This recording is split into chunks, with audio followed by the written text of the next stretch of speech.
Shalom, amados, boa noite. Todos estão me ouvindo? Maravilha. Bem-vindos todos. Vamos dar início ao capítulo 8 hoje. É um capítulo que dá a impressão de ser algo assim mais suave, mais tranquilo, mas não é não. É pancada do mesmo jeito que os outros. Antes da gente começar, vamos fechar os olhos, vamos fazer uma oração, agradecendo ao Pai por mais essa oportunidade. Pai, nós te agradecemos e te louvamos por mais essa noite. Te agradecemos, Senhor, porque o Senhor nos guardou e nos sustentou até aqui. Em nome de Jesus, queremos pedir que o Senhor esteja conosco nesse momento, Pai, que o Senhor possa nos dar o teu entendimento, a tua direção, que o Senhor possa nos abençoar de forma que tenhamos discernimento que vem do céu, Senhor, entendimento que vem dos céus e sabedoria que vem de ti, Senhor. Abençoa, Pai, a nossa liderança, abençoa o apóstolo João, a apóstola Flávia, que o Senhor possa estar com eles, com a família deles, acompanhando cada um nesses momentos, Senhor. Abençoa cada um dos queridos que estão chegando também e aqueles que não puderam participar. Seja conosco nessa noite, Pai, Santo de Jesus. E ensina-nos, Pai, a entender melhor sobre aquilo que o Senhor quer nos ensinar nessa noite. Amém e amém. Vamos lá? Primeira pergunta. Quem leu o capítulo 8? Olha aí, que beleza. Estamos quase meio a meio. Eu vou compartilhar a minha tela e vocês me digam, por favor, se vão enxergar bem. Bacana, bastante gente leu.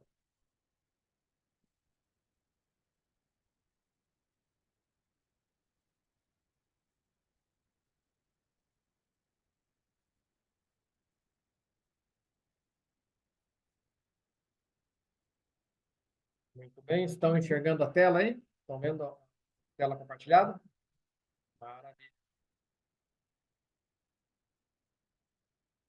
Eu não vejo todo mundo quando compartilho, mas vamos se virando assim mesmo.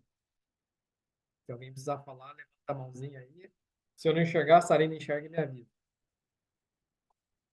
Então vamos lá. Hoje acho que a Mirella falou que tem aula. Vou tentar acelerar o máximo possível aqui para que a gente possa caminhar de uma maneira.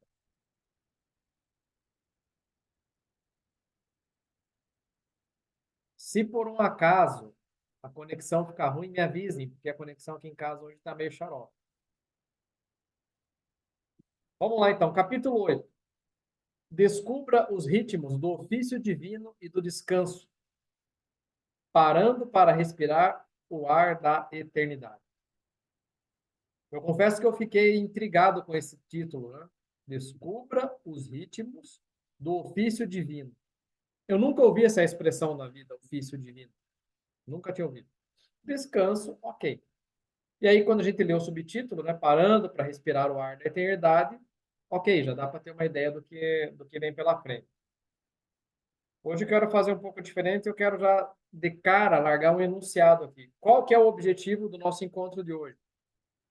Examinar mais de perto duas disciplinas na história do povo de Deus: a meditação diária e o sábado. Vamos compreender por que são tão essenciais para uma vida espiritual mais madura e emocionalmente saudável. Aqui entre nós hoje, alguém já tinha ouvido falar em disciplina espiritual ou disciplinas espirituais? Quem já tinha ouvido falar, levanta a mão aí, por favor. É meio diferente, né? Eu lembro que logo quando eu fui para o seminário, no primeiro ano, acho que o primeiro livro que a gente teve que ler tinha o título Celebração da Disciplina. E era curioso porque ele trazia uma série de disciplinas espirituais. Interessante, bem interessante mesmo. Eu acredito que no Brasil, pelo fato da gente ter uma origem extremamente católica, de um lado, e daí a veia protestante, ou no caso evangélica, ela acaba sendo meio oposta a isso, a gente acaba ficando meio avesso a esse tipo de disciplinas espirituais. Mas, na verdade, se a gente for parar para ver, nós vamos notar que disciplina espiritual existe e é muito presente na Bíblia. Aqui na Companhia de Daniel, a gente aprende isso meio que direto. Então, o foco hoje vai ser em duas delas: meditação diária e o sábado. Ainda, é estranho falar meditação, porque parece que nós estamos falando de meditação transcendental, alguma religião oriental. É estranho, de novo, porque no Brasil a gente vive essa polaridade entre aquilo que é evangélico e aquilo que não é evangélico, né? Mas não, a prática da meditação enquanto busca de Deus, ela é bem presente na Bíblia. E nós vamos aprender isso hoje. Bom, o autor começa o capítulo falando sobre o exemplo da corda na nevasca. E daí ele fala que os fazendeiros, provavelmente em regiões assim bem próximo do Canadá ou do Alasca, regiões com muita neve, com muita nevasca, que os fazendeiros nessas situações assim, nesses dias mais propícios à neve, eles tinham que tomar um cuidado prévio. Qual era esse cuidado prévio? Eles tinham que amarrar uma corda na casa e essa outra ponta da corda no lugar que eles estavam. Por exemplo, foi ao celeiro, foi até um barracão de trator, tinha que esticar uma corda. Por quê? Porque durante a nevasca, a neve é tão intensa que ela impede de enxergar o caminho. Segundo, às vezes não enxergava a própria mão, de tão forte que era a nevasca. Como que ele fazia para voltar? Ou ele ficava no barracão e morria congelado, ou arriscava voltar para casa. Ah, não era longe, era questão de 15 metros, 20 metros. É o suficiente para alguém morrer congelado nesse caminho e se ficar perdido. E segundo o relato dele, muitos casos aconteceram em que as pessoas ficavam dando voltas, perdidas e acabavam morrendo congeladas. Então, por que a corda? A corda funcionava como uma guia mesmo, um guia. Segurava na corda e ia puxando ela até chegar de volta a casa em segurança. E aí ele vai dizer que na nossa vida espiritual, na nossa vida diária, nós vivemos intensamente ataques que são como essas nevascas. No nosso dia a dia, nós sofremos ataques, enfrentamos desafios que nos colocam numa situação tão perigosa quanto o de uma nevasca. Aonde acontece essa nevasca? Aonde acontecem esses desafios? Aonde acontecem essas tempestades? Na nossa cabeça, na nossa mente. Nosso campo de batalha é a nossa mente. Então, ele vai dizer que existe uma maneira de nós criarmos essa corda. Uma corda ancorada em nós e outra corda ancorada no Pai. Qual é essa corda? Ele vai dizer que são essas duas disciplinas. Antes disso, quais são, então, esses ataques? Ou quais são as características dessa tempestade? Como que essa nevasca se manifesta nas nossas vidas? Ele vai trazer alguns pontos aqui, que são pontos que nos atacam e que têm a ver com o tema de hoje. O primeiro deles é o ativismo. Nós vivemos numa sociedade em que, na pirâmide de prioridades, o ter vem antes do ser. Para ter, eu tenho que produzir para poder ter recursos, para ter bens materiais. Então, nós vivemos uma cobrança muito grande por produtividade, por produção. Particularmente, eu quero fazer um parêntese aqui, particularmente nós, da Companhia de Daniel, sofremos essa carga, esse ativismo, ou desse ativismo, de uma maneira diferente das demais congregações. Por quê? O nosso foco é reino de Deus no mundo dos negócios. Então, todos nós aqui estamos envolvidos com negócios, estamos envolvidos com produtividade. Estamos imersos até o último fio de cabelo. Estamos imersos até a ponta do pé na questão da produtividade. Faz parte da nossa vida, faz parte da nossa jornada. Então, o primeiro problema que ele levanta é o ativismo. Preciso fazer, preciso fazer, preciso fazer. Agenda, agenda, agenda, reunião, reunião, reunião. Encontro, cliente, cliente, cliente. Entrega, entrega, entrega. Estou falando alguma besteira? Algo diferente da realidade que cada um de nós aqui vive? Não. O segundo item é a produtividade. Então, a nossa cobrança ela é muito grande em cima disso. Produziu ou não produziu? Entregou ou não entregou? Quando eu me mudei para Ponta Grossa, eu fui trabalhar com meu cunhado e ele vem de origem libanesa.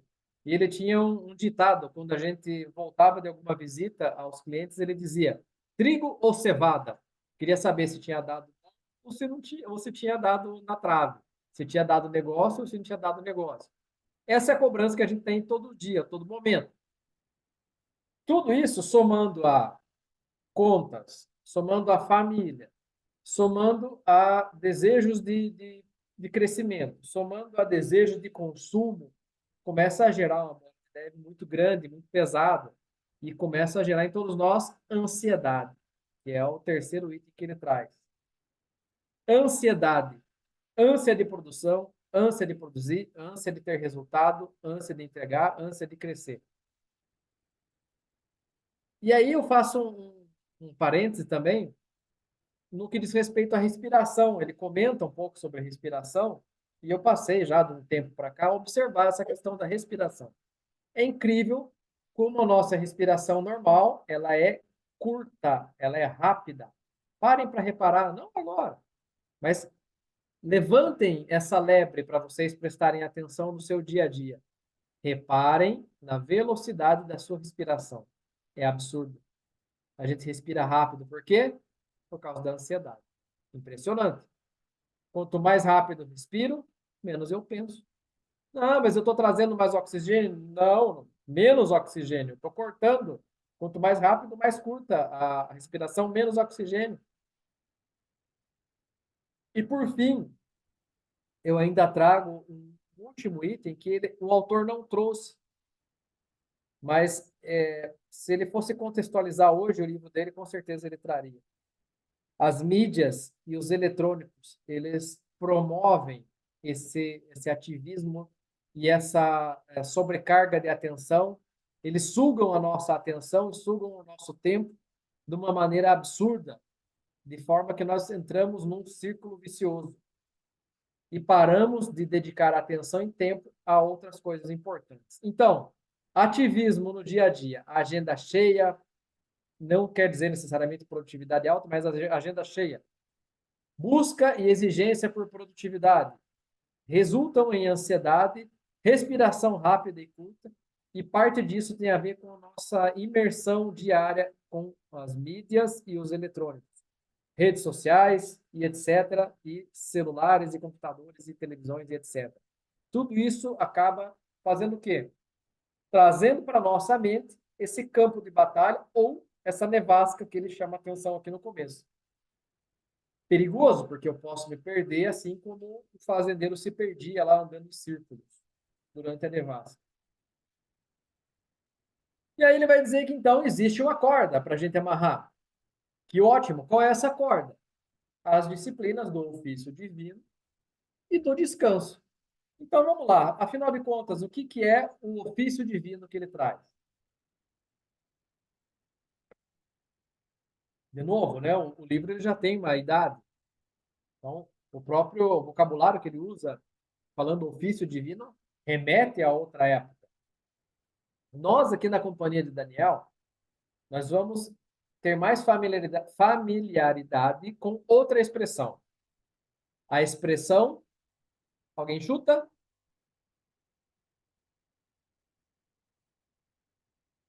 É uma Descansar em expressão que veio Deus. do nosso avóstolo.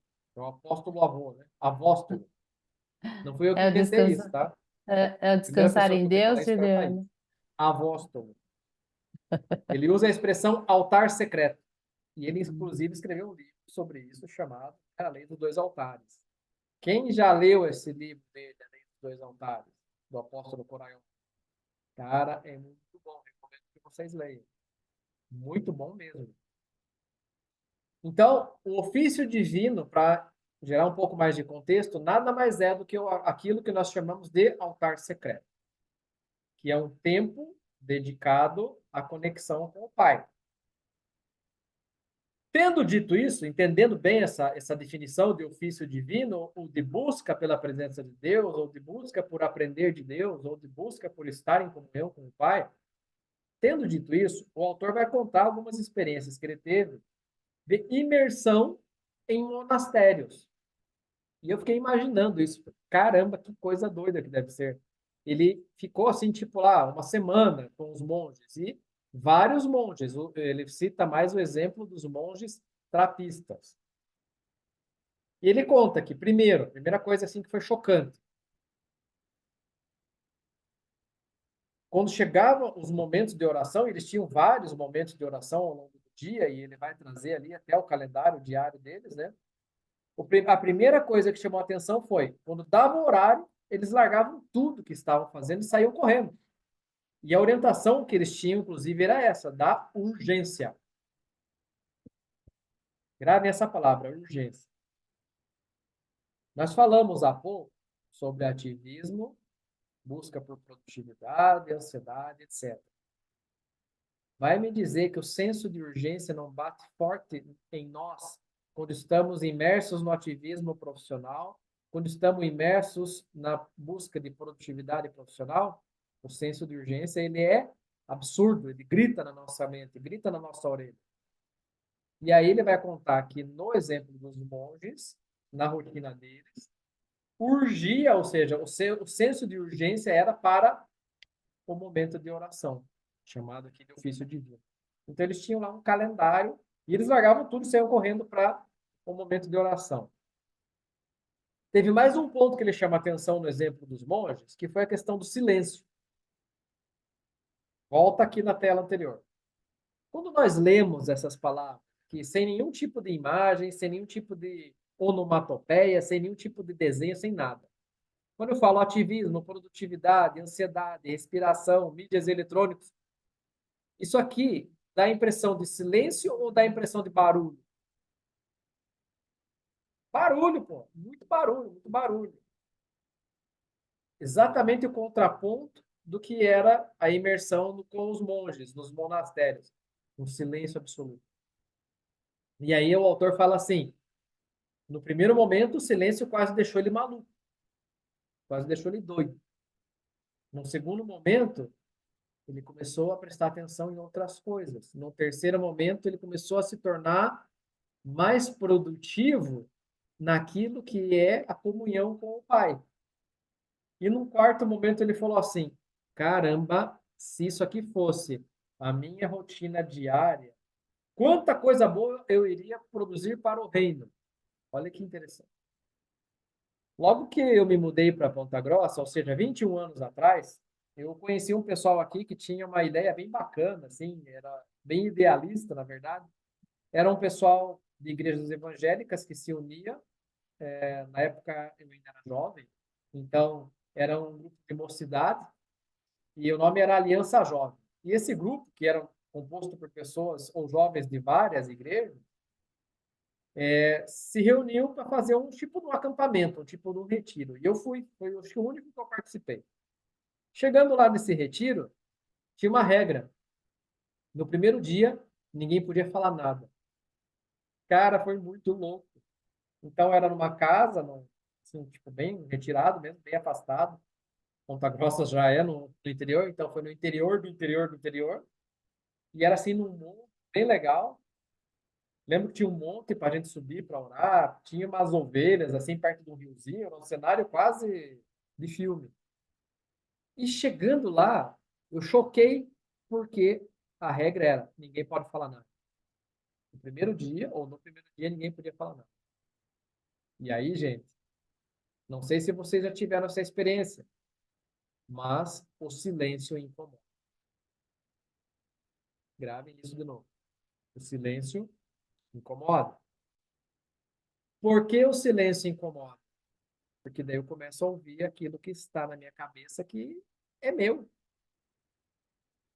Eu tenho uma opinião meio radical sobre séries, sobre novelas, sobre filme e sobre maratonar novelas, maratonar séries e maratonar filmes. Por quê? Eles envolvem demais a nossa atenção cognitiva, mas também eles nos prendem com nossa atenção emocional. E isso gera uma prisão mental absurda que rouba a nossa atenção de nós mesmos. Eu acabei de falar, o silêncio é assustador. Por quê? Porque eu começo a ouvir a minha voz e as vozes que estão dentro de mim, a minha própria voz. No meu dia a dia, o meu trabalho não deixa eu ouvir minha voz, as cobranças que eu recebo não deixam eu ouvir minha voz. E quando eu paro para descansar, eu vou descansar como? Assistindo TV, assistindo programas, maratonando, etc, etc. E tudo isso é barulho, continua roubando a minha voz. Se rouba também a minha voz, quanto mais a voz do Pai. Eu oro, Senhor, me manda a tua palavra, manda teus anjos enviarem e falarem aos meus ouvidos, trazerem a tua palavra. Mas eu não paro para ouvir. Eu não deixo, tem muito barulho. Estão entendendo? Tem muito barulho na minha cabeça. Então, ele traz o exemplo dos monges como algo chocante. O silêncio foi assustador. Então, eu recomendo que vocês façam um exercício durante a semana, num dia, num período, numa hora. Eu sei que é difícil, mas tentem ter um momento de absoluto silêncio, só para vocês experimentarem, se é que não tiveram essa experiência ainda. Vale a pena e é chocante. Ele também vai trazer os exemplos bíblicos de oração diária, começando com os principais exemplos, que é o rei Davi. A Bíblia conta que o rei Davi tinha momentos de oração. Ele tinha 7 períodos do dia que ele dedicava para a oração e para o louvor. Veja, não é à toa que o rei Davi é até hoje o rei que está no coração de todo judeu. E ainda, além disso, não é à toa que Davi escreveu uma boa parte dos salmos, se não a maioria dos salmos. O rei Davi, ele era craque em escrever salmo, consequentemente fazer música também. Não é à toa.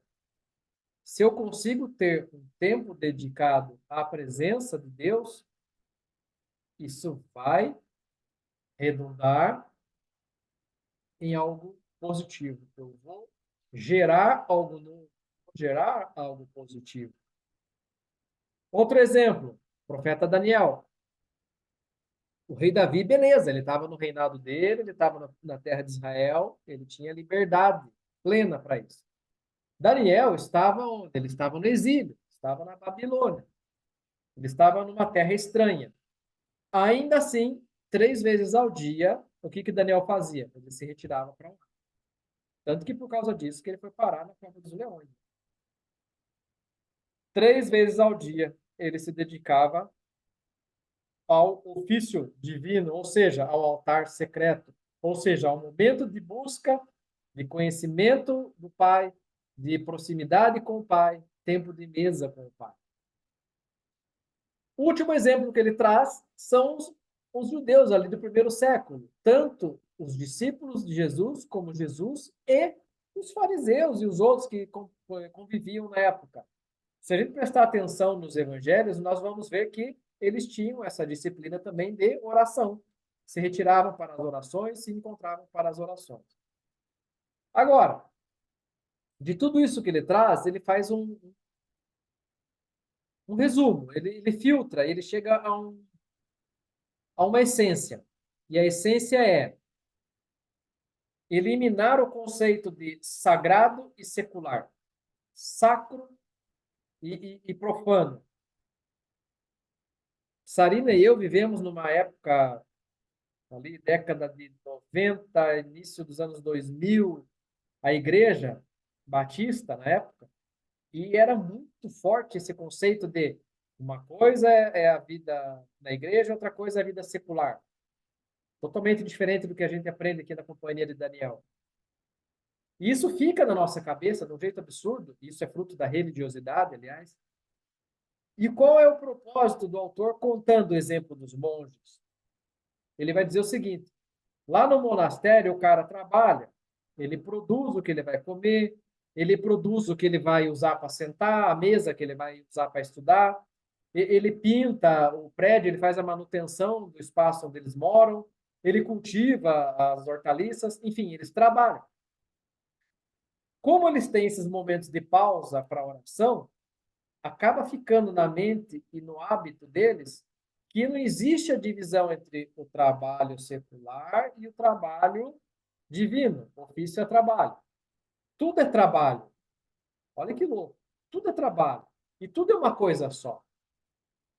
Enquanto eu trabalho pelo meu pão, eu estou louvando a Deus com o meu trabalho. E no meio do meu trabalho, eu posso sim fazer uma pausa e fazer um momento de oração. Eu posso sim fazer uma pausa para fazer uma leitura bíblica. Eu posso sim, durante o meu dia a dia, ter esses momentos de conexão com o Pai Celestial. Então, o principal o foco, o cerne desse primeiro momento é eliminar o conceito de sagrado e secular. Tudo é sagrado. Tudo é sagrado. O secular é uma opção. A partir do momento que eu estou com o meu coração diante do altar, tudo é sagrado. E aí ele vai avançando e começa a trazer para nós características, então, desse ofício divino. E aqui eu achei bem legal, porque aqui a gente começa a enxergar de uma maneira menos religiosa qual é a proposta. Primeiro ponto, singularidade. O que funciona para um, não funciona para outro. Aqui em casa nós temos um exemplo perfeito disso. Minha vida inteira eu fui mais notívago, ou seja, eu fui mais de me desenvolver melhor à noite. Dos 40 para frente inverteu totalmente. Agora eu sou da manhã. Eu tenho que acordar bem cedo, eu tenho que acordar antes do sol nascer, e daí nesse momento que eu consigo fazer alguma coisa, que eu consigo parar, que eu consigo orar, que eu consigo ler, eu consigo produzir alguma coisa. É nesse momento que meus ouvidos estão mais antenados com o céu, com o reino celestial. É nesse momento que eu recebo uma palavra, recebo um estudo, uma coisa. Já a Sarina é ao contrário. Pergunta para a Sarina como é que é acordar cedo para ela. Eu acordo ela às 6h30, quer dizer, 6h30 eu já estou quase querendo almoçar, mas tá tudo certo. Eu acordo ela às 6h30 e ela vai acordar mesmo lá para as 9, mais ou menos, né? Tá bom, 8h30. Lá para as 8h30 que ela começou a acordar. E ela funciona melhor de noite. Agora, por exemplo, ela está ligadona. Já vi várias vezes ela fazer o altar secreto dela enquanto eu vou dormir. Dá 21 horas, 21h30, eu já estou tipo um zumbi, vou dormir, às vezes ela fica aqui, fica lá até meia-noite, 1 hora, 2 horas. É diferente. Então, o que funciona para um, não funciona para outro. Então, a primeira coisa que eu quero chamar a atenção aqui é: você já sabe o que funciona para você? Qual rotina funciona para você? A gente ouve exemplos, né? Eu acabei de dar um exemplo aqui. A Flávia já falou várias vezes que ela também prefere de manhã, ter um tempo de comunhão com Deus, um tempo de altar secreto. O apóstolo Coraiola, nós sabemos que ele é o contrário. Ele é das 2 da manhã às 3 da manhã, mais ou menos. É o momento que ele vai ter o altar secreto dele, é diferente. Então, cada um tem sua singularidade, suas características pessoais, biológicas, e tudo isso condiciona as escolhas de tempo que nós vamos fazer. Segundo ponto importante, a chave, a lembrança regular de Deus e não a negação. Isso aqui é o pulo do gato.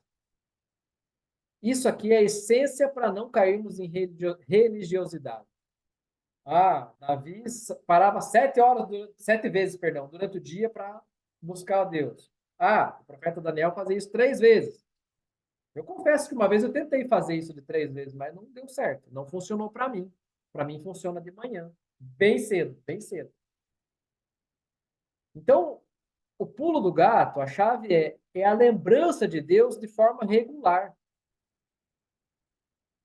Não é adoração, não é horário, não é repetição, não é religiosidade, não é repetir palavras, né, vãs, como a própria Bíblia nos ensina. É o momento de lembrar de Deus. E quando a gente começa a ter essa regularidade, aliás, a regularidade é em tudo, né? Ah, quero fazer exercício físico, vai ter resultado se for regular. Ah, eu quero aprender a tocar um instrumento musical. Beleza, vai desenvolver se for regular. Ah, eu quero começar um negócio no digital. Vai ter resultado se for regular. Quero abrir uma padaria aqui no meu bairro. Eu vou ter sucesso se eu for regular. E assim por diante. Também é assim com a nossa vida com Deus e com o altar secreto. Quando eu sou regular, eu tenho resultado. Não adianta. E aqui eu quero testemunhar. Desde que eu comecei a caminhar com a companhia, já faz quase 1 ano e meio, comecei a ser regular na busca do altar secreto. A partir do momento que isso aconteceu, a lembrança de Deus começa a permear todo dia.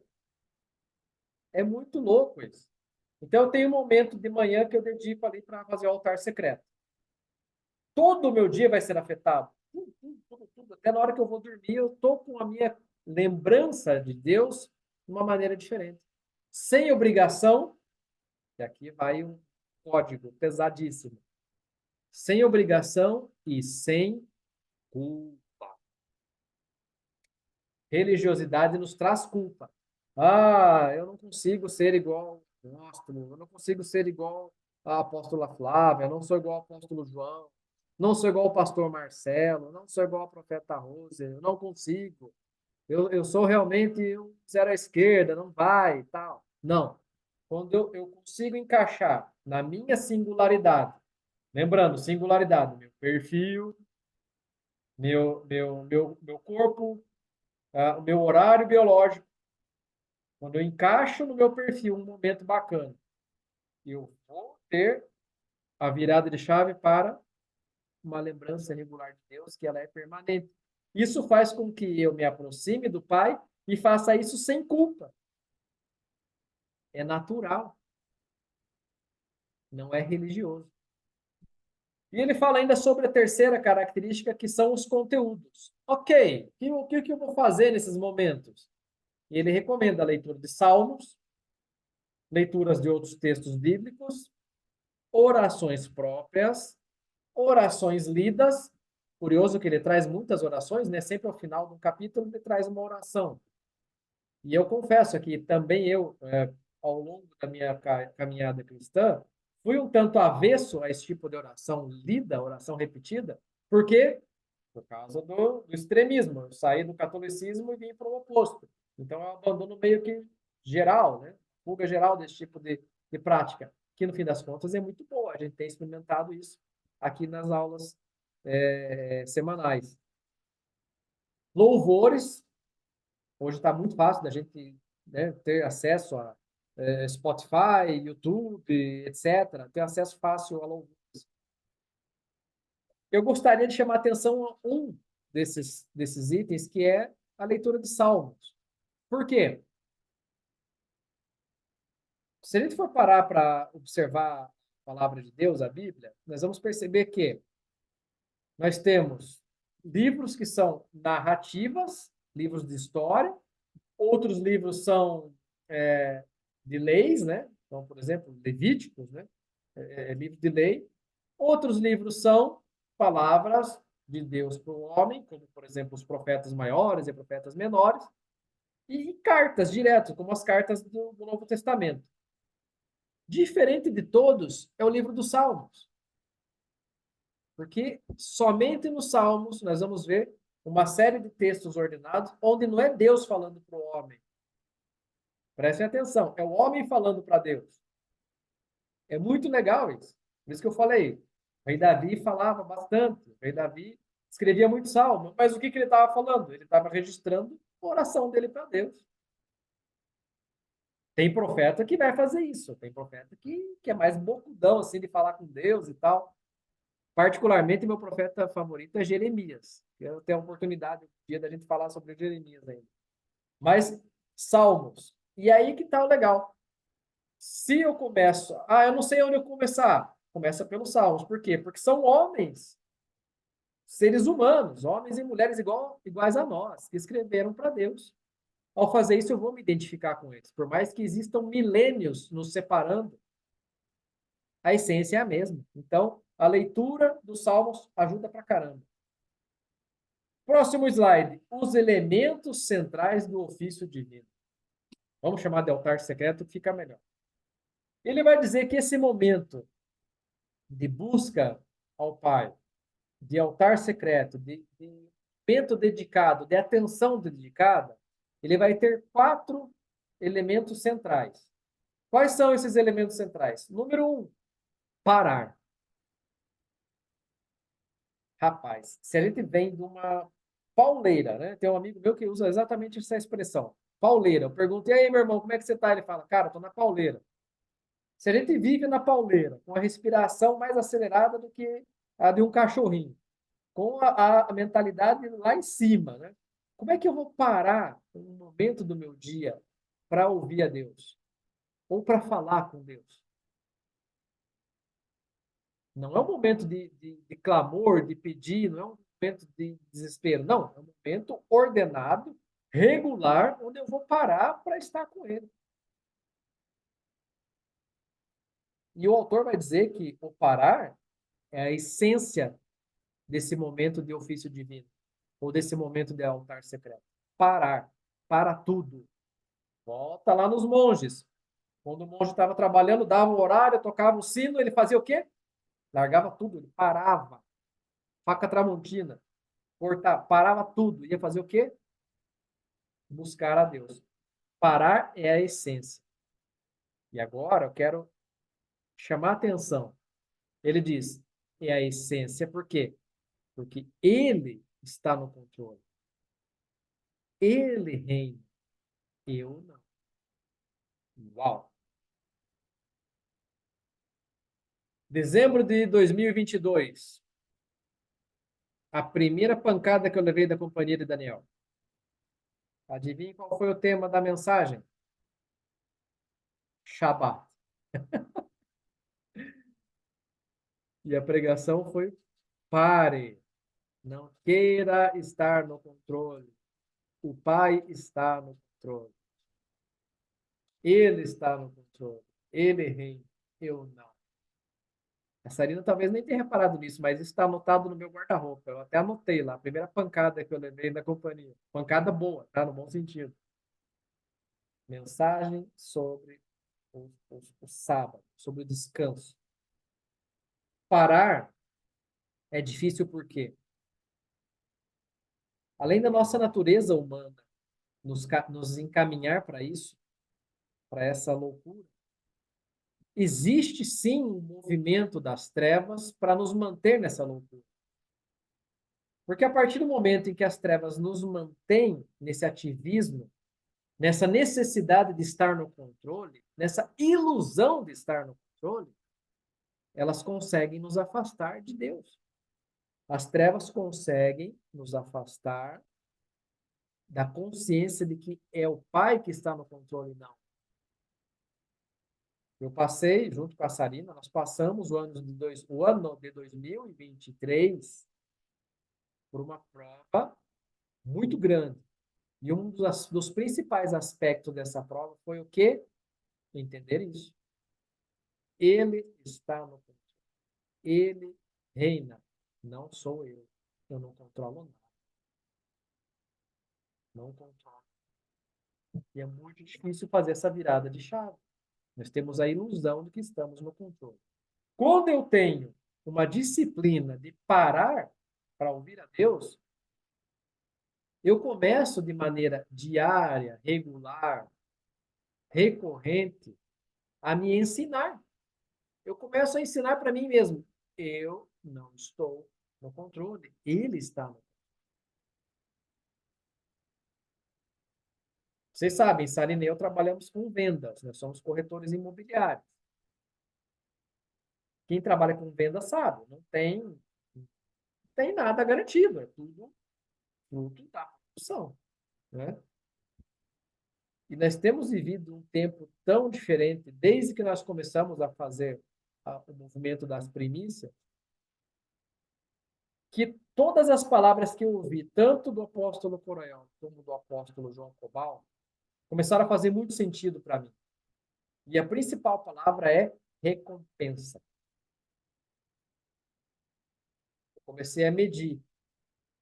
Quando eu plantava na força do meu braço e quando eu plantava no reino. Cara, a diferença é abismal, é absurda. Estamos no momento de aprender isso agora. Compartilhando aqui com vocês. Recompensa é bem diferente de meritocracia. É diferente. Quando eu paro para ouvi-lo, quando eu paro para falar com o Pai, eu estou falando para mim. Quem está no controle é ele, sou eu. Segundo elemento central do ofício divino, ele chama de concentração, ou seja, concentrar. E aqui a gente começa a tratar um aspecto que é um problema lá no começo, que é justamente a respiração. Não vou me aventurar a falar nisso aqui num ambiente cheio de coaches, que são muito mais especializados no assunto do que eu, mas uma coisinha que eu faço todo dia de manhã, eu levanto, eu venho aqui na sacada, eu olho lá, o sol ainda não nasceu, e antes de eu fazer minha oração, eu faço 3 respirações profundas e começo a controlar a minha respiração e a minha concentração. Por isso que eu anotei aqui respiração mindfulness. Respiração profunda, inspiração profunda, expiração profunda. Inspiração profunda, expiração profunda. Eu faço isso 3 vezes. E é incrível como a cabeça vem para o momento. É uma forma da gente trazer a nossa atenção para o tempo presente. E aí, ele traz para nós 2 palavras, 2 salmos. Um é o Salmo 37, versículo 7, e outro é o Salmo 46, versículo 10. Eu gostaria que vocês lessem para nós. Uma pessoa lê o Salmo 37 e a outra lê o Salmo 46. Quem puder abrir ali a palavra e ler o Salmo 37, pode abrir o áudio e fazer a leitura para nós. Salmo 37, versículo 7. Pode abrir o áudio.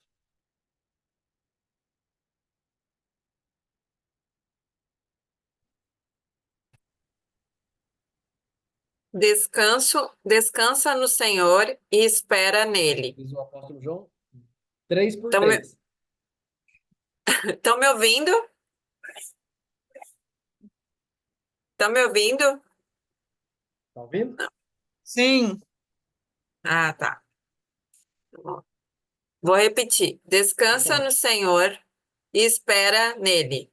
Não te indignes por causa daquele que prospera em seu caminho, por causa do homem que executa astutos intentos.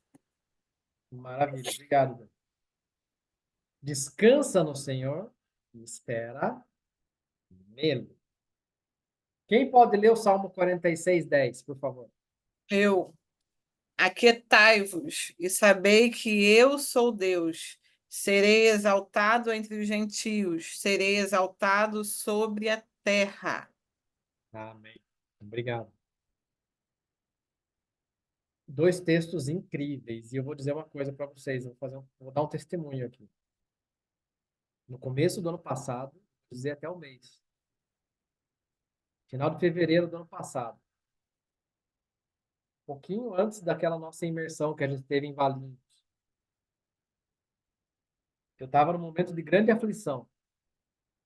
E eu parei no meu quarto para fazer justamente isso aqui, para parar, me concentrar. E no momento de grande aflição, eu falei assim para o Senhor: Pai, eu preciso ouvir a tua voz. E da mesma maneira como eu estou lendo agora aqui no slide, Salmo 46, 10, veio na minha cabeça exatamente essas letrinhas. Salmo 46, 10. E aí eu fui lá, e eu não tinha, não era um salmo que eu tinha decorado, tipo Salmo número 24, Salmo 90. Não.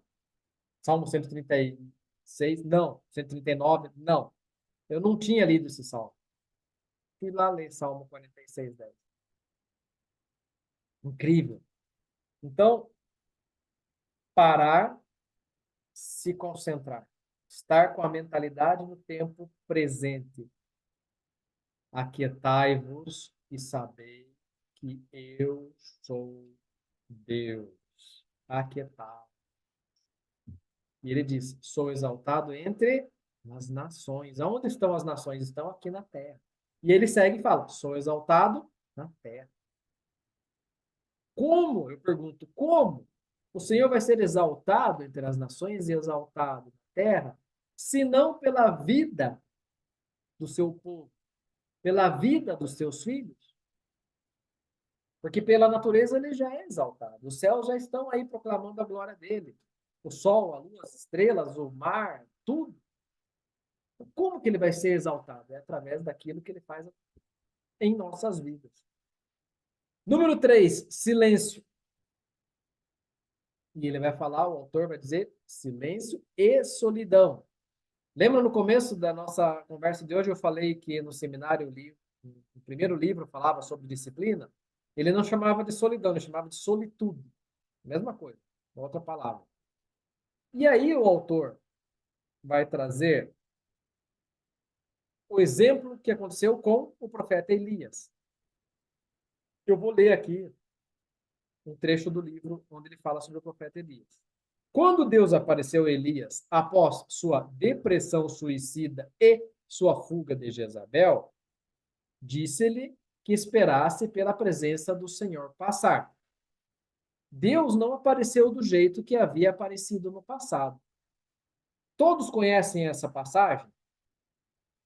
E o Elias, o Elias já era o cara nessa época. Elias já era um profeta grande. E aí ele foge, sim, ele se isola numa montanha, entra numa caverna na montanha e fica lá. E ele sabia, Deus vai falar com você lá. Mas Deus não falou como já tinha falado no passado. Seguindo aqui, Deus não estava no vento, como aconteceu na história de Jó. Deus não estava no terremoto, como aconteceu no Monte Sinai, com Moisés na entrega dos 10 mandamentos. Não estava no fogo, como também aconteceu com Moisés na sarça ardente. Deus finalmente se revelou a Elias numa voz mansa e suave. Quem quiser ler depois, 1 Reis 19, 12. A tradução de Deus vindo numa voz mansa e suave não capta o original hebraico. Mas o que poderiam os tradutores fazer? Como se ouvir o silêncio? Estranho, né? Não tem como ouvir o silêncio. Mas sim. Como que Elias ouviu a Deus? Justamente na ausência de barulho. Justamente no momento de silêncio. Como que eu recebi essa mensagem dos céus com uma letra escrita assim, ó, Salmo 46:10? Silêncio. Então, parem, se concentrem e busquem silêncio. Pô, Juliano, mas é difícil, minha rotina é uma loucura. Eu tenho filho, eu tenho empresa, eu tenho vizinho, eu tenho pai, tenho mãe, tem barulho o tempo inteiro em casa. Arruma um tempo de silêncio. Como foi com Elias, vai ser conosco. Não vai ser no terremoto, não vai ser no vendaval, não vai ser no fogo, vai ser silêncio. O Senhor Jesus já deixou claro isso para nós. Entra no teu quarto em secreto e ali no secreto fala com teu pai e ele vai te ouvir em secreto. E por fim, número 4, os elementos centrais do ofício divino, ou seja, do altar secreto, escrituras. Novamente, ele vai recomendar a leitura de Salmos. E aí ele vai trazer um apêndice B, que está aqui no livro, onde ele vai trazer um roteiro. Eu achei bem bacana. Para quem não tem uma ideia do que ler, para quem não tem um roteiro, recomendo, então, usar o apêndice B que o autor trouxe. A leitura das escrituras, ela é fundamental. Eu sou o cara do livro, eu sou o cara do texto. Juliano, como que você enxerga a sua vida com Deus? É no texto, é na Bíblia, é ali. Minha formação, inclusive, é em letras, mas o meu amor é ali, é na Bíblia. E é ali que Deus fala comigo.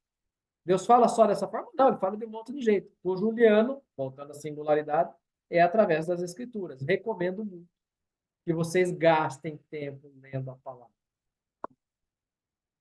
Tudo isso que nós falamos foi sobre uma de duas disciplinas espirituais. A primeira, então, essa busca pelo ofício divino, que é o altar secreto, que é o tempo com Deus, é o tempo de mesa, é um momento regular de estar com Deus.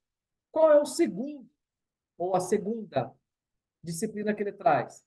O descanso semanal, que é o sabá. Lá em Gênesis 2, versículos 2 e 3, vai dizer que Deus, ao sétimo dia, fez o quê? Descansou. Ele não fez nada. Fez o quê no sétimo dia? Nada. Ele descansou. E a palavra sabat tem esse significado. Cessar, parar de trabalhar. Olha só, cessar, parar de trabalhar. O autor vai dizer que isso tem a ver com a ordem de Deus quanto ao ritmo em nossa vida. Trabalho, descanso. Trabalho, descanso. Esses dias eu estava pensando numa situação. Aqui no Brasil, é tão doido o que acontece com a gente aqui, que a gente chega a ouvir absurdo. Primeiro que assim, a nossa rotina da sociedade é trabalha 5 dias e folga 2. O oriental não. O oriental trabalha 6 e folga 1. E quando eu falo oriental, principalmente ali o Oriente Médio, não é só judeu. Os outros povos também fazem assim. Os muçulmanos também fazem assim. E eu tenho um cunhado que é muçulmano. Esses dias eu estava lembrando dele falando assim, porque surgiu aí um boato de que talvez fosse diminuída a carga horária de 5 dias da semana para 3 dias da semana de trabalho, né? Restando 4 de descanso, que seria um absurdo. E aí ele falou, já acho um absurdo ter 2 dias de descanso. Como que um povo, uma nação, quer se desenvolver trabalhando apenas 5 dias? Olha só. E ele traz uma mentalidade Oriente Médio, muçulmana. Lembrem que os muçulmanos são descendentes de Abraão também. Olha o que está na cabeça. Tem que trabalhar 6 dias e descansar 1. Eu fiz essa inversão só para chamar atenção nesse ponto que eu achei importante compartilhar. No Brasil, a gente trabalha 5 e folga 2. Quer dizer, isso para quem é CLT. Quem não é CLT trabalha quase todo dia. Volta para o cerne da questão. Nós temos que ter um dia para descanso, para que a gente crie ritmo. Trabalho, trabalho, trabalho, trabalho, trabalho, descanso. Trabalho, trabalho, trabalho, trabalho, trabalho, trabalho, descanso. Esse é o ritmo. E o autor vai dizer, ou melhor, vai trazer para nós o exemplo do que acontecia com o povo de Israel no Egito. Como o povo de Israel no Egito era escravo, eles não tinham descanso. A mentalidade era de escravo. Trabalha, trabalha, trabalha. Eles eram máquinas de fazer. Quero chamar todos aqui à reflexão. Nós começamos o nosso encontro de hoje falando sobre isso. Ativismo, produtividade, ansiedade, trabalho, trabalho, trabalho. Isso é mentalidade escrava. Olha que absurdo. Olha que grave isso. Isso não é mentalidade de filhos. É mentalidade de escravo. Máquinas de fazer. Máquina. Nós não somos máquinas. Somos filhos, filhos trabalham também, mas descansam ao sétimo dia. Imagem e semelhança do Pai. O Pai trabalhou 6 e descansou no sétimo dia. Quando nós paramos para ver os 10 mandamentos, e eu nunca tinha parado para pensar nisso, nós vamos perceber que o quarto mandamento é justamente o mais detalhado e o mais explicado. 6 dias trabalharás, mas o sétimo descansará. E ele vai explicar o porquê. Eu quero novamente ler aqui um trecho do livro. Ele fala: Deus trabalhou, nós devemos trabalhar. Deus descansou, nós também devemos descansar. Após completar sua obra de criação dos céus e da terra, Deus descansou no sétimo dia. Foi o clímax da semana de Deus em Gênesis capítulo 1. E deve ser o clímax da nossa também. ritmo. Trabalho, trabalho, trabalho, trabalho, trabalho, descanso. Hoje, a gente corre o risco de trabalhar todos os dias. Todos os dias. O sétimo dia, ele precisa ser um dia de descanso e, principalmente, descanso mental. Um descanso físico e mental. No rodapé do slide, o sabá foi uma das práticas mais ofendidas e distorcidas da vida cristã. O sabá foi feito para o homem. Marcos capítulo 2, versículo 27, o próprio Senhor Jesus falou: não foi o homem criado pelo sábado, em favor do sábado, mas o sábado em favor do homem, homem de gênero humano. Nós tivemos na Páscoa agora, não na Pêssega, Páscoa, uma mensagem incrível que o apóstolo João Paulo trouxe para nós, trazendo quanto de distorção nós tivemos em nossa formação cristã no Brasil, que é basicamente católica, e antissemita. Então, muitas das práticas positivas que o povo de Deus do Antigo Testamento trouxe foram abolidas. Da mesma forma, acontece aqui com o sabá. É uma das práticas mais ofendidas e distorcidas da vida cristã. Como é que funciona o sabá? 18 horas da sexta até as 18 horas do sábado.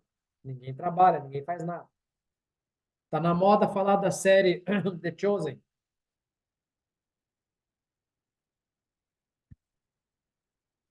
Quem assistiu a série The Chosen viu que na sexta-feira eles começam, inclusive, os preparativos para as 18 horas. É um evento, é um momento. Eles têm que deixar tudo pronto para que, a partir das 18, eles não façam mais nada, a não ser celebrar. Então, é importante nós pararmos para entender isso. Qual é o propósito desse momento, desse tempo de descanso?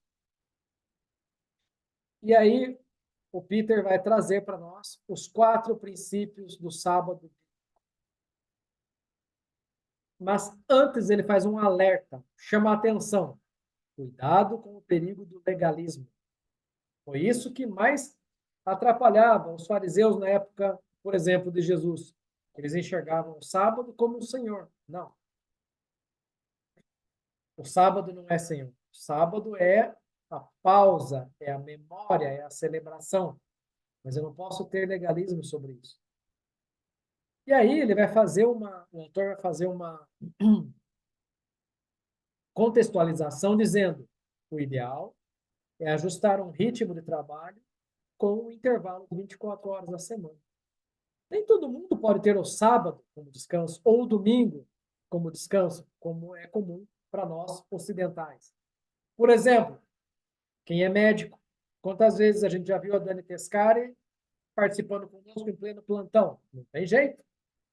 Quem é bombeiro, quem é policial, quem trabalha com plantão, não tem jeito. Às vezes tem que trabalhar justamente naquele dia.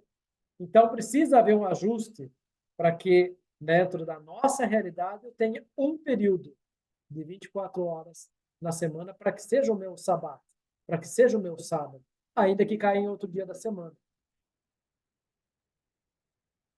E aí sim, ele vai trazer os 4 pilares aqui do sábado. Primeiro, número 1, pare. Pare. No sábado, eu aceito meus limites. Olha que louco. Quando eu tenho que parar, eu aceito que eu não estou no comando. Eu aceito que eu não controlo bulhufas nenhuma. Então, eu aceito os meus limites. Deus é Deus. Eu sou quem? Eu sou a criatura. O mundo continua funcionando muito bem quando eu paro. Inclusive, ali embaixo eu trouxe uma brincadeira que é muito comum ver hoje em rede social. 2 imagens do planeta Terra. Na primeira está escrito: o mundo enquanto sou ativista, ansioso, preocupado, medroso e controlador. Na segunda imagem, o mundo enquanto eu descanso. Está tudo igual, né? O mundo continua igual. Está tudo aqui, ó. Lembra que a gente falou no começo? O campo de batalha, a nevasca, é aqui. Não muda nada se eu continuar igual uma maluco ou se eu parar. Vai mudar aqui. A chave para isso é confiança. Quando eu entendi que o dízimo, que a oferta, que a primícia, ela tem somente a ver com confiança em Deus, virou uma chave absurda na minha cabeça. Quando eu entendi que o dízimo não tinha nada a ver com religiosidade, mudou uma chave absurda na minha cabeça. Não é sobre para onde vai o dinheiro, é sobre da onde sai. Não é para onde vai o dinheiro, é da onde sai. Aqui, aqui. Eu tenho que aprender a confiar na provisão do Pai. Então, isso é fundamental no momento de descanso. Parar. Pare. Não adianta parar de trabalhar, mas a cabeça não parar de ansiedade, não parar de preocupação. Eu tenho que parar. O sábado, o sabat, o dia do descanso é para parar. Pare. Agora eu quero pedir que vocês façam o seguinte exercício. Vou dividir vocês em salas rapidinho. Vai ser bem rápido, tá? Vai ser somente 5 minutos. Vai ser ao avesso da nossa conversa. Nós estamos vindo diminuindo o ritmo, mas as salas vão ser bem rápidas. Nesse momento, eu quero que vocês façam o seguinte exercício, lá no rodapé. Já pensou no conceito de ócio criativo e no conceito de recompensa? Debatam rapidamente em 5 minutos nas salas que nós vamos dividir. Já pensou no conceito de ócio criativo? Sim ou não? Se sim, comente, se não, traga as dúvidas. Já pensou no conceito de recompensa? Um spoiler, eu trouxe um pouco do conceito de recompensa aqui enquanto eu falava principalmente do apóstolo Coraiola. Então, eu vou fazer uma pausa aqui e vocês vão, sim, rapidamente fazer essa dinâmica nas salas. Aproveitem para quebrar um pouco o ritmo e falar. Sarina está dividindo as salas. 5 minutinhos a gente chama vocês de volta.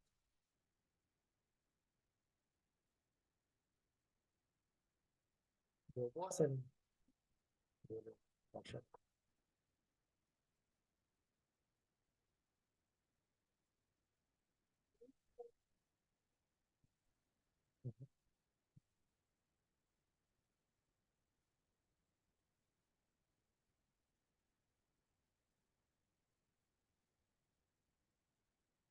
Sim, deu. Sim,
Beleza, todo mundo voltou inteiro. Vamos lá. Reta final aqui. Aí depois no final eu quero fazer mais um fechamento com vocês. Vou continuar compartilhando a minha tela. Então, a primeira característica é o pare. O sabat bíblico, pare. Segundo, ou melhor, segunda característica, descanse. E eu coloquei a figura de um cara na rede, porque acho que não tem imagem mais clássica de descanso do que alguém deitado numa rede, num lugar com uma sombra gostosa, né? Ou é isso ou é o pé na areia na praia, né? Acho que os dois campeões, né? Então, primeiro, pare. Segundo, descanse. Parados, podemos dar atenção a tudo aquilo que nos reabastece e alegra. Quando eu estou parado, eu consigo descansar. É como se fosse uma corrida. Eu estou na maratona, estou correndo, a hora que eu paro, a hora que eu consigo recuperar fôlego, eu consigo recuperar energia, eu consigo recuperar força. Ele vai trazer, então, o autor, uma lista de possibilidades daquilo que a gente pode descansar.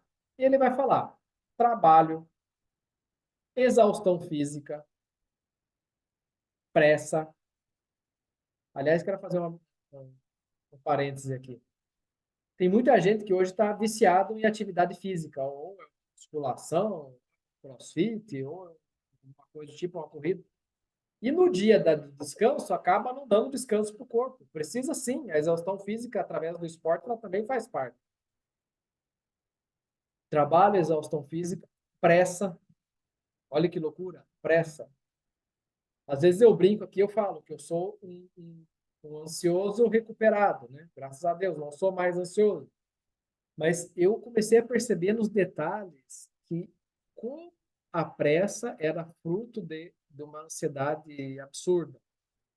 E essa pressa, ela se manifestava em coisas bobas. Vou dar um exemplo. Quando eu começava a me vestir para ir para o trabalho, cara, era um absurdo. Eu não tinha paciência para abotoar a camisa do uniforme. Não tinha paciência para abotoar a manga. Uma pressa absurda, uma necessidade absurda de fazer as coisas rápido. Da minha experiência anterior, profissional aqui, em Ponta Grossa, eu aprendi e trouxe uma habilidade de resolver as coisas rapidamente. Vamos chamar de eficiência. Resolver problemas rapidamente, eficiência. Só que isso mascarou para mim justamente uma pressa que, por sua vez, escondia uma ansiedade absurda. E aí, voltando a 2022, na minha primeira conversa com o João, eu larguei essa, né, que eu gostava de resolver as coisas rápido porque eu achava que isso daí era eficiência. E levei mais uma das primeiras lambadas da companhia de Daniel. Ele largou assim para mim. Para mim, isso é ansiedade. E não falou mais nada, só falou isso. E eu fiquei com aquilo na cabeça. Como assim ansiedade? A resposta sua, o problema é seu. Uhum. Eu fiquei com aquilo na cabeça. Como assim ansiedade? Ansiedade nada, isso é eficiência aí. E não saiu da cabeça mais, até o dia que eu entendi. Ah, era ansiedade. Então a pressa, ela não tem a ver com eficiência, tem a ver com ansiedade. Execução de muitas coisas simultâneas. Olha só. Às vezes, a gente quer fazer 3, 4 coisas ao mesmo tempo. Inclusive no dia do descanso. Inclusive no sábado. Inclusive no momento de pausa. Primeiro ponto, pare. Segundo ponto, descansa. Quer fazer 1000 coisas ao mesmo tempo? Cara, hoje não é dia. Para. Para. Faça uma coisa. Ah, mas eu não consigo. É a nevasca. É o campo de batalha. Pare e faça só uma. Se treine. Se treine. Se treine. Tem uma figura polêmica, que é o Pablo Marçal. Sarina e eu ficamos 1 ano estudando junto com o Pablo. Aprendi muita coisa boa. E uma das coisas que ele fala é assim, quando eu vou fazer tal coisa e minha mente manda eu fazer outra, eu faço exatamente o oposto. Porque eu sei que minha mente está viciada. Então, execução de muitas coisas simultâneas no dia do sábado. A mente manda você fazer as 3, 4, 5 coisas. Vai contra. Vá contra. Negativo, mente. Converse com a sua mente. Não, não vou fazer uma só. E que não é trabalho. Vou fazer uma que seja descanso. Vou ler um livro, vou cantar um louvor, vou passear na calçada, vou brincar com as crianças, vou brincar com o cachorro. Uma coisa só. Descanso. Outra possibilidade de descansar, competitividade. Quem aqui trabalha com vendas, quem trabalha com performance, sabe o quanto, naturalmente, o profissional tende a ser competitivo. Descanse da sua competitividade. Preocupação, tomar decisões. Cara, esse tomar decisões parece bobeira, mas é impressionante. É fundamental parar também num dia de tomar decisões. Crie uma agenda para isso. Das 18 horas de um dia às 18 do outro, não faça nada. Eu tomo essa decisão amanhã. Envolver-se em tarefas, falar e tecnologias e máquinas.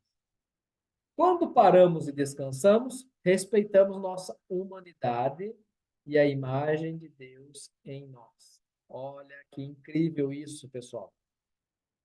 O pai trabalhou 6 dias e descansou no 7º. Quando eu paro e descanso, eu estou fazendo o quê? Eu estou respeitando a minha humanidade. E a minha humanidade é reflexo, imagem e semelhança do Pai. Eu preciso parar. Eu preciso parar um dia. Próximo exercício que vocês vão fazer de novo. Mais 5 minutinhos na sala e agora a pergunta é: exercício. Você já teve que parar por colapso ou doença? Repito. Já teve que parar por colapso ou doença? Como eu não vou estar na sala, eu vou me entregar. Eu já parei já por colapso ou doença. E eu tive que aguentar. 2 vezes.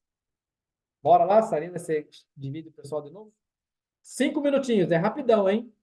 E é para abrir o jogo. Já teve que parar por colapso ou doença? 2 vezes. 2 vezes. A última foi por burnout. Eu nem sabia que existia isso, burnout. Vamos lá, 5 minutinhos e eu já chamo vocês de volta para a gente finalizar. Acho que não.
Muito bem. E aí, como que foram os relatos? O pessoal entregou o ouro? Giovanni tá de pedido fruto hoje, hein? Giovanni e eu aí de varões hoje. Os únicos. Você mora em Campinas, Giovanni? Moro em Curitiba. Ah, não, Pô, aqui Curitiba aqui pertinho. pertinho. Pertinho, a gente tá tentando imaginar onde que você morava.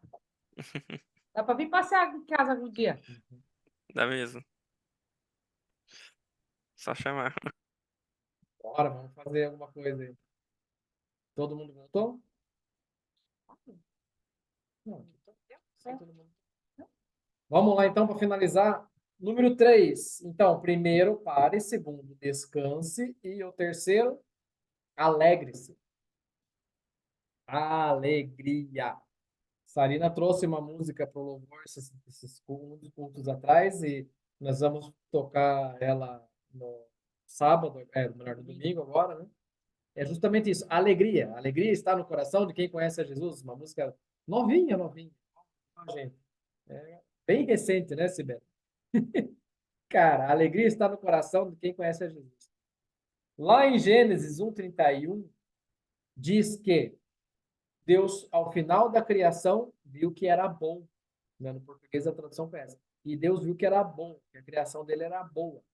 A frase hebraica, ela tem mais sentido do que no português. E ela vai dizer o quê? Trazer um sentido de alegria, realização, admiração e diversão. Uau! Gente, olha a profundidade disso. Eu preciso, ao final de 6 dias de trabalho, Jesus amado, olhar para trás e falar assim: eu estou alegre porque eu me sinto realizado pelo que eu fiz nesses 6 dias. Eu admiro o trabalho das minhas mãos nesses 6 dias e eu me diverti com isso. Uau! Rapaz do céu. Quantas pessoas podem dizer isso? Eu vou dizer quais são as pessoas que podem dizer isso. São aqueles que já sabem seu propósito no reino de Deus. Tudo é espiritual. Nós falamos aqui, né, do exemplo dos monges. Né? Não tem a questão do sacro e do profano. Não. Tudo é espiritual, tudo é sagrado, tudo é reino de Deus. Quando eu enxergo que o meu trabalho, ele na verdade manifesta o reino, e aí a companhia de Daniel está à frente dos demais, porque nós temos isso como filosofia mesmo, eu consigo olhar para os 6 dias da semana e ter esse sentimento que o pai teve quando concluiu a obra das mãos dele. Alegria, realização, admiração e diversão. Outro aspecto da alegria é justamente o do desfrute. Desfrute, sim, eu preciso desfrutar. E o Shabat precisa ser um tempo de desfrute. Olha, tempo de desfrute em casa, um tempo de desfrute passeando, é um tempo de desfrute com a família, é o tempo de desfrute com o pai, é o tempo de desfrute com a companhia de Daniel, é o tempo da gente cantar, é o tempo da gente se alegrar. A alegria, viver a alegria.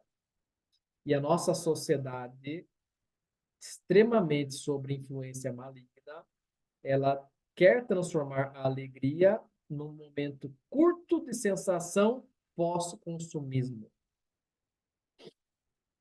Essa sociedade sob influência demoníaca quer trazer que alegria é aquilo que você sente quando compra algo.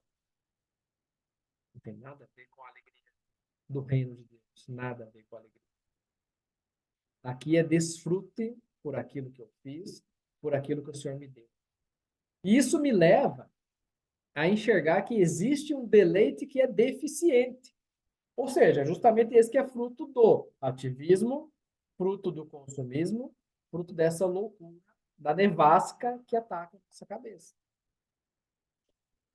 Como que eu consigo reverter isso? A chave é a gratidão. Pratiquem a gratidão. Quando eu comecei minha caminhada na fé, minhas orações eram basicamente pedidos, pedidos, pedidos, pedidos. Hoje, existe um equilíbrio muito grande entre pedido, no sentido de me render, eu me rendo, né? Mas um equilíbrio muito grande com gratidão também. Eu preciso ser grato. Porque o povo de Israel, logo após sair do Egito, a primeira geração ficou para trás. Por que a primeira geração pereceu? Porque eles não exerceram a gratidão, não enxergaram, eles murmuraram. A gratidão é a cura para aqueles que são murmuradores. A gratidão é a cura para fugir desse deleite deficiente. A gratidão é o caminho para o desfrute real e verdadeiro. Permita-se curtir a família, os amigos e a família da fé. Permita-se. Nesse tempo em que você para, nesse tempo em que você descansa, nesse tempo em que você se alegra. Permita-se se alegrar. E, por fim, número 4, contemple. Então, parar, descansar, alegrar-se e contemplar.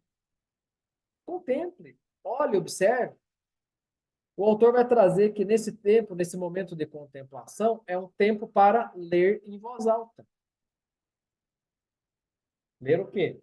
Pega a palavra, pega um salmo, leia em voz alta. Novamente, os coaches aí de plantão sabem o quanto é importante falar.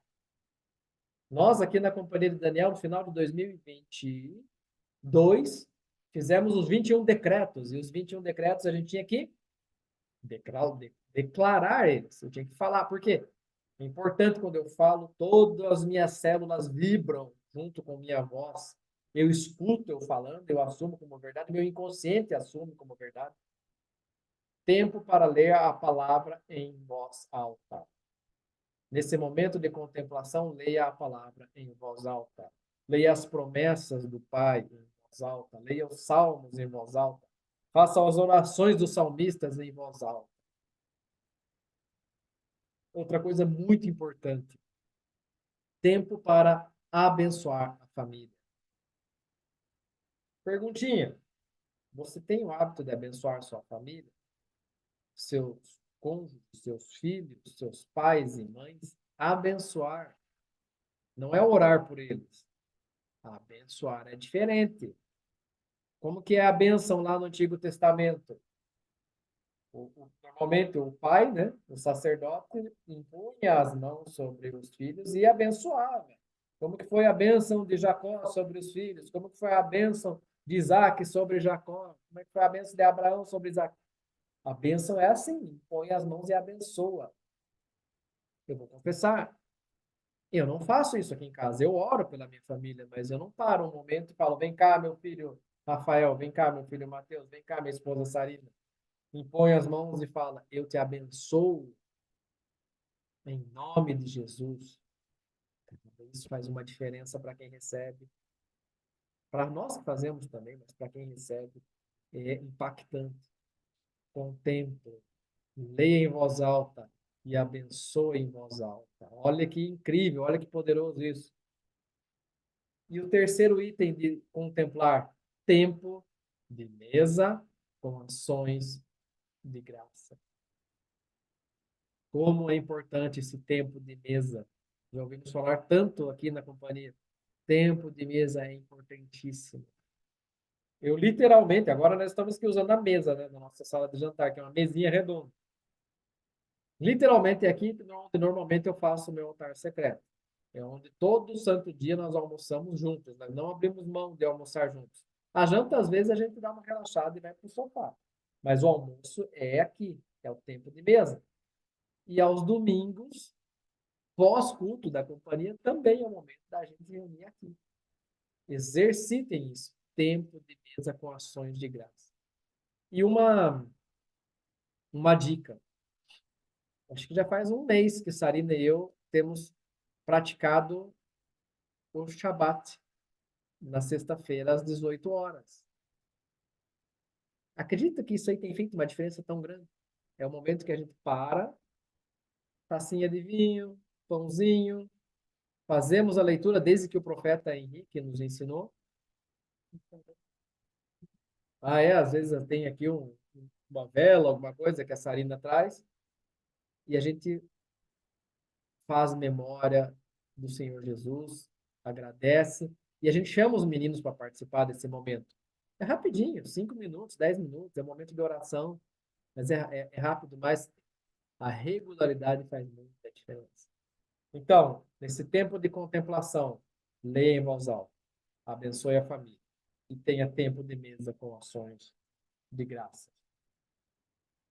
Finalizando, entender o sabá como um feriado que nos é dado por Deus. Então, o autor vai trazer esse entendimento. Eu achei muito legal isso. Entenda que o momento de pausa, assim como o altar secreto ou o ofício divino é importante, o sábado, a pausa, o dia de descanso também é. Entenda ele como um feriado que nos é dado por Deus. Temos 52 desses feriados ao longo. 52 semanas, 52 sabates, 52 sábados para descansar. Agora, o próximo slide ele é uma cutucada. O desafio que nós temos é também aceitar que somos merecedores desse tempo de descanso. Nós somos herdeiros, nós somos filhos, nós somos, sim, merecedores desse tempo de descanso. Eu tenho 52 feriados durante um ano inteiro e eu preciso parar. Eu preciso descansar, eu preciso delegar e eu preciso contemplar nesse momento, nesse período, nessa janela de 24 horas. Como exemplo, ele vai trazer o ano sabático. Na Bíblia, para o povo judeu, um ano de descanso para a terra. Ou seja, a cada 7 anos, um ciclo de 7 anos, no 6º ano, a colheita farta serviria para sustento do povo pelos próximos 2 anos. Por quê? O povo produzia na terra por 6 anos, no 7º não produzia. Um pouquinho atrás nós falamos que a chave é a confiança. Olha isso aqui. Como é que eu produzi 5 anos e eu já tenho a média de produção?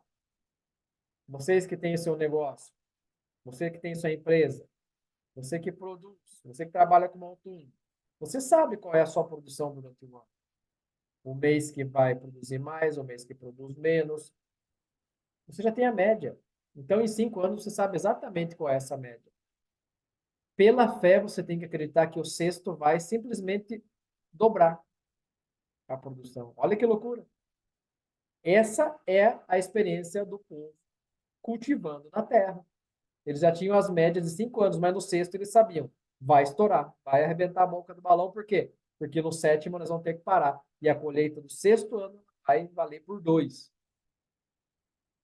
Contextualizando, o autor vai dizer o seguinte: nós precisamos trazer esse mesmo conceito para a nossa vida e para as nossas férias, entendendo as férias como um período sabático.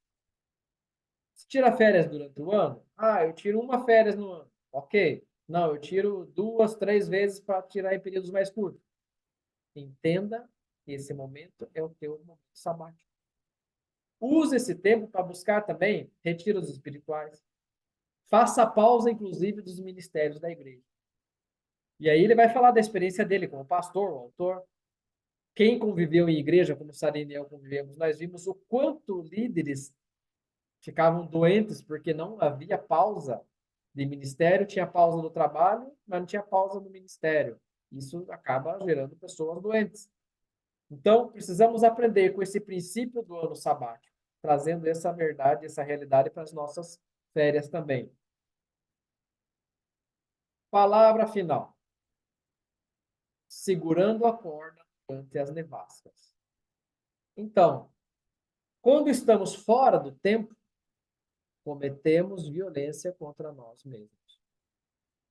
Eu falei, em dezembro de 2022, a primeira lambada que eu levei da companhia foi: existe o tempo de descanso, e esse tempo de descanso fala para você que não é você que está no controle, é Deus que está no controle.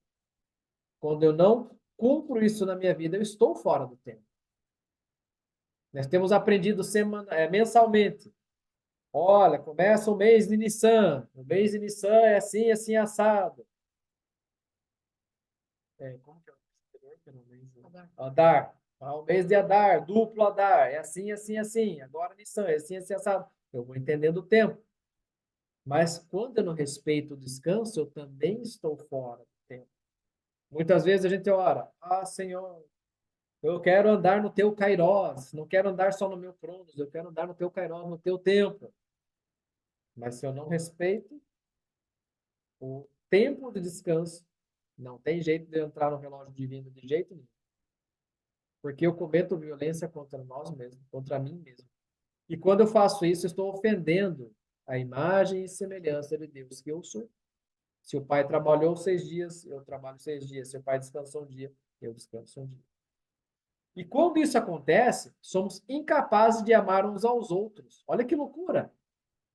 Que será tema do próximo capítulo, que é adulto emocional que ama devidamente. Só um spoilerzinho do que vem pela frente. Hoje nós não vamos falar disso. Exercício final.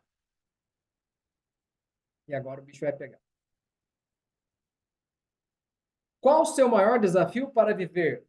Número 1, o seu altar secreto. E número 2, o seu descanso sabático. Eu vou repetir. Exercício final para você responder para você. Qual o seu maior desafio para viver? O altar secreto e o descanso sabático.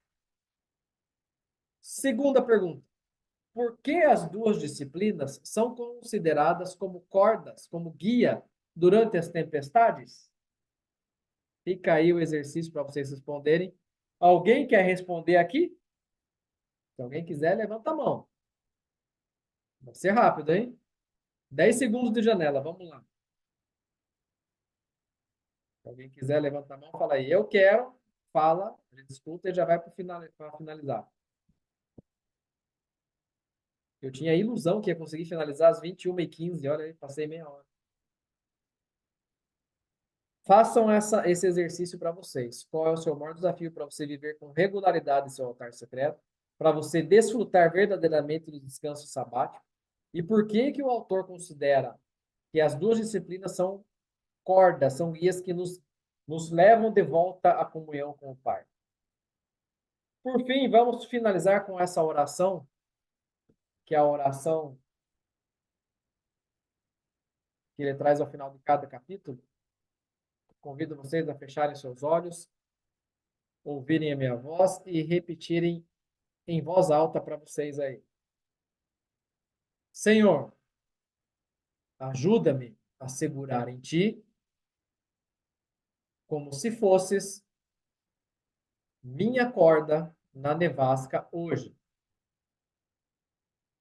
Preciso de ti. A ideia de parar para estar contigo 1, 2 ou 3 vezes por dia parece opressiva, mas sei que preciso de ti. Mostra-me como. Ensina-me a estar piedosamente atento a ti. Esta ideia de sábado, Senhor, exigirá muita mudança na maneira como estou